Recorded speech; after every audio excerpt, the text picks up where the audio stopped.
Hello, everyone. Today, I'm going to do a preemptive episode to a geology episode, if you will. I want to show you that geology is not just looking at rocks and boxes. It's an actual science and a hard science. And I'm going to use something relatively simple. It took me a while to figure out what to use here, but I think it's something most people can relate to. But I want to show this first because this is really relatable. Remember when you were in high school and you said, why do I have to learn all this math crap? I'm never going to use it. Yeah, well, I use a lot of it. Actually, I use everything probably except calculus and maybe pre-calculus. So, yeah, I'm going to do a little bit of trigonometry here. This is going to be a little bit of math, but we're going to do the same thing in a real world geologic scenario, or, a hypothetical real world geologic scenario. So I can show you how we apply geologic concepts in order to make predictions, which are a real important part of science, and how we can use those predictions to look for practical things like water, minerals, stuff like that in the subsurface.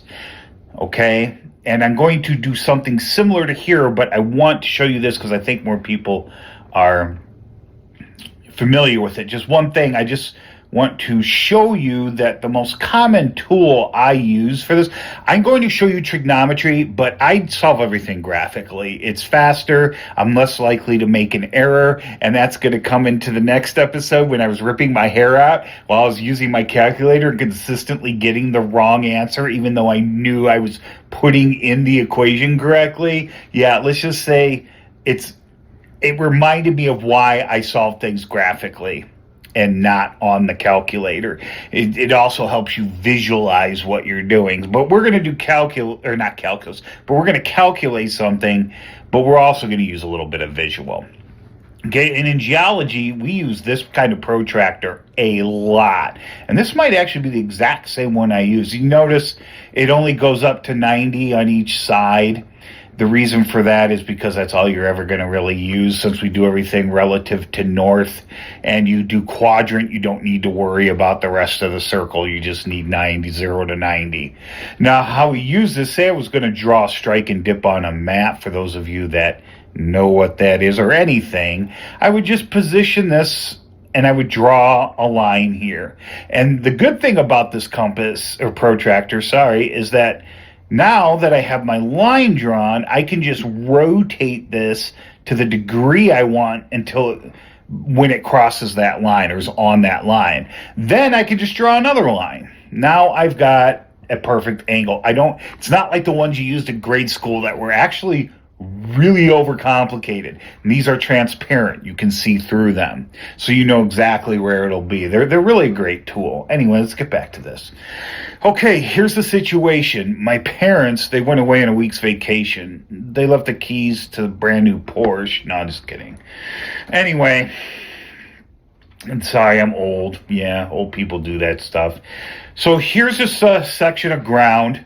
Here's you and a shed. We'll say it's a shed, a big shed, kind of like the one I have outside. Actually, the answer is probably pretty close. That's all part of my lean-to shed. But we'll just say this is a shed. This is to scale, okay? They are to scale. What isn't going to be to scale is this, what you're going to see here, or anything. And I'll get into that a little bit. So there's you, and you want to know how tall this is. But say you can't get there. Say there's a fence right here, no trespassing. The person who owns that shed's insane. And they shoot first, ask questions later for some reason because they think you want to steal their, I don't know, rotting potatoes out of their shed for some reason. But anyway, so you need to know the height of this because you're doing work for something, okay? Now, let's say you got on Google Earth or whatever, so you know this distance, and we'll say there's no elevation change, okay? That distance in this case is 35 meters. We're just going to use meters, but in reality, it doesn't really matter the units for this. Okay, so you know that. Now you need to take that protractor I showed you, well, not protractor, but you could use this protractor to draw it out, but we would use a brunt and compass as a geologist or some sort of survey tool to get an angle from me to the roof. And we're going to assume you measured it from the ground. All right, not your eye height, because I don't want to make this overcomplicated. So you measured from the ground up here, and you got an angle, okay? And we'll say that angle's 5 degrees. So you've got this angle, and you know the distance, but you're trying to get the height of this shed. You can't go over there. So how do you get that? Well, this is all you need, really.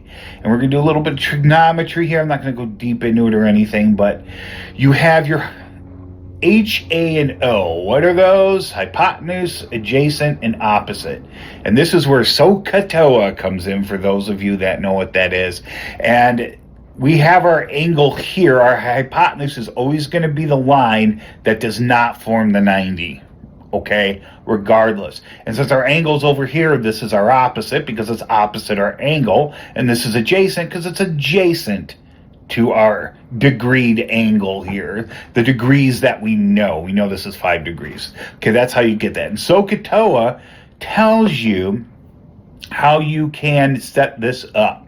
Now, we're not doing we actually are doing a story problem. And I think this is one of those things that turns a lot of people off in math early because it's very rigid about how they want you to set things up and solve for whatever. But in the real world, it's more important to get the answer and not set up this weird, bizarre story problem to get an answer, okay? And follow some sort of rigid equations. Now, the equations help, and you still have to know how to do the math.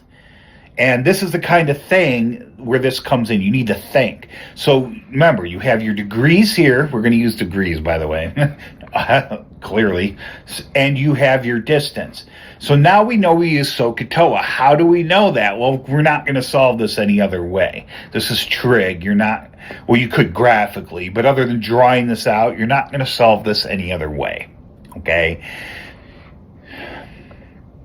So this breaks out. This is what each of those equations look like. And the question is, which one are we going to use? Are we going to use this one? Are we going to use this one? Or are we going to use this one? Now, you have this, you have your hypotenuse, you're trying to figure out O. Okay, so you have your adjacent. All right, but you don't have your O. And you have your hypotenuse, so it's not really part of this here, okay? This can be a bit tricky. I get that. Let's do more of exclusion. Am I going to use sine theta? Theta is the symbol for angle in degrees, okay? That's just so you know. That equals opposite over hypotenuse, okay? Well, we don't have the hypotenuse, and we don't have the opposite, so we can't use that one. All right, and this is cosine angle theta, which is 5 degrees. We have our adjacent, but once again, we do not have our hypotenuse. So we can't use that one. So which one do we use? We use this one because we have our angle and we have our adjacent. We don't have our hypotenuse, but it doesn't matter. It doesn't factor into this way, okay? So you don't really need it for that. And anyways, if you had it, you'd have 2 of these, and you could just use Pythagorean theorem to figure this one out.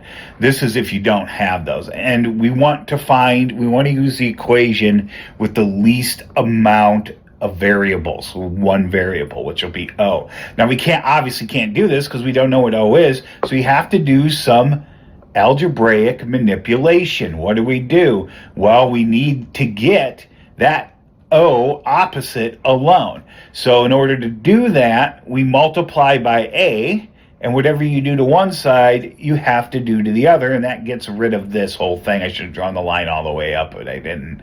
Sorry about that. And then we multiply by this side. So this is our equation. That's all we got to do. A times the tangent of 5 degrees will equal our opposite. It's not 0, it's opposite. I was going to do X, Y, and Z, but then I'm like, nah, it's not really, because SOHCAHTOA doesn't work off that. So I know the O is a bit odd, but it's better than trying to do it another way. All right, so can we get this? Yes, we found an equation where we have this, our adjacent, we have our adjacent, and you're going to get this, since you're using meters, that's going to be your result. If you use feet, it's going to be in feet. You don't really cancel, there's no need to, the units cancel out in this. The degrees do, if you will, and you're just left with meters, but we're not going to get into why that happens. You don't need to know that. So you can even just leave it off. You just know that since you are using meters here, that your O is going to be in meters. So you need to attach meters to this. Okay? So that's our equation. We have our first, our adjacent, we have 35, and we have our degrees. I just got rid of the units. Okay? You need the tangent of 5, and this is in your calculator. Scientific calculators, smartphones have this. Make sure it's set on degrees. And your adjacent is your 35. So at this point, it's basically plug and chug. All right? Now, the tangent of 5 degrees is this number, abouts. Okay? And you know this is 35 meters. So now you'll multiply those two, and you get 3.06215 about. It keeps going, is equal to your opposite in meters. This is your result in meters. Meters. Okay? But say you don't need to be this accurate, all right? So you're going to round to 3.1 meters equals your opposite. And that's 3 meters and 100 centimeters, okay? So the height of the shed is 3 meters, 100 centimeters, or 3.1 meters, approximately. That's what the little wiggle is. It's not a minus something. It just means approximation. Okay? So I hope you could follow this.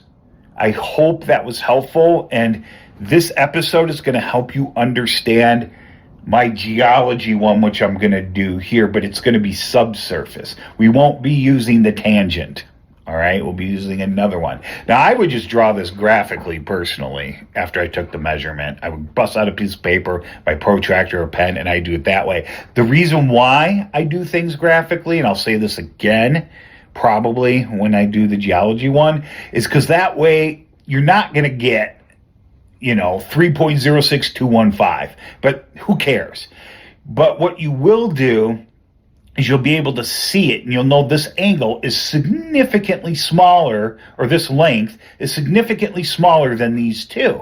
And if you're just plugging chugging in a calculator, you might not. You may not even use tangent. You may get confused for half a second, and you might use this one or this one, and then you screw it all up. All right? So it helps visually, at least for me, to do it this way. I'd probably get 3.1. I just wouldn't get 3.06215. And that helps on things like, I don't know, the professional geology test, where, it's A, B, C, or D, and that's it. You're right or you're wrong.